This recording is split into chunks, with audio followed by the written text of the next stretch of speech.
Menteri Rangba ke Jela Conrad ke Sangma ula ong ba ki jingja jong ke jingakan at Rilum Garo kilanang duna bat ke jingim jong ki briu kelas dang yatbet kumba julong man kasngi. Katawat la ke sorkar kadang pej perman bha kenang ban kanglat ya kanu ke jingakan at kabala man pteibiang. Habakren Syllad pathai khubor hadin ke jingakan du ya ulat ke Jela UCHV Jai Shankar. Haka khat kendai trik leber u Conrad ula ong ba ke jingakan at kilanang hiar arsun. Lait no ki jingja ba malum mala hang ne hang tai. Ka jingjai jai kala wanphai biang ki briu ki la bteng ban penyat syakmat ya ke jingim kumba julong man kasngi. Hadin bala bishar benia ya ke jinglong jingman ngila weng no ru ya ke jingkhang ya ke internet. Henry ngidang bishar benia bha ya ke jinglong jingman ngila peitngor bha ban pentikna ban penne ya ke syongsuk syongsengan ulaong.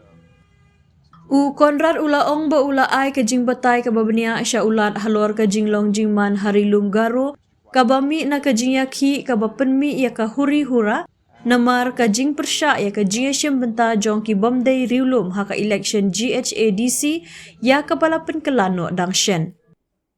La jan baru ki artayo ngaladon Rilum Garo ha baru kini kisngi ngilala ban yakren ban ulat lingba ka phone bat kumta ngasngau ba ngahap ban wani kendu bat ban batai ya u halor ke jinglong jingman bamenta kamtam Rilum Garo bat ru halor ke jingja baper ki bala pentut ya ka syongsuk syongsngan hakini kisngi bala dab ulaong.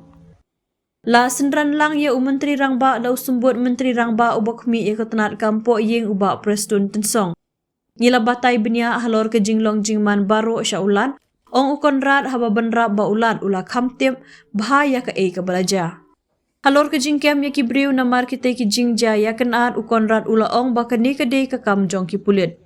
Ha ke baya dei bet ke jingkem ngila pen pau syai halor ke ni ba ke dei bet thik ke kamram jong ke tenat pulit. Bat haba pensyong nong rim ling ba ki sakhi setar bat ki kendon ki badon ki pulit ki le ialah ke jong ke kam.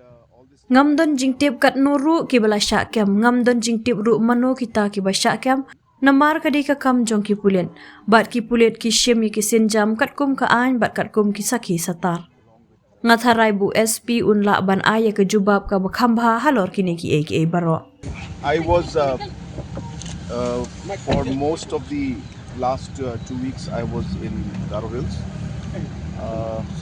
and as we are all aware that there were different situations and different law and order situations that happened and which required my full attention, so I was there in Garo Hills and all this while I was only able to communicate with Honorable Governor on the phone and therefore I felt it appropriate that I must come and brief him along with Deputy CM in charge home about the current prevailing situation, especially in Garo Hills.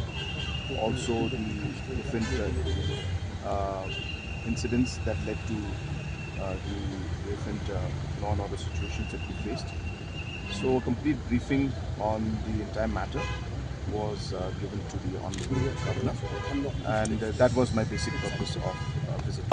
Number one, Governor has, after I briefed him, so he was of course much more aware about what happened and so the briefing was basically just as I said a briefing on the law and the situation.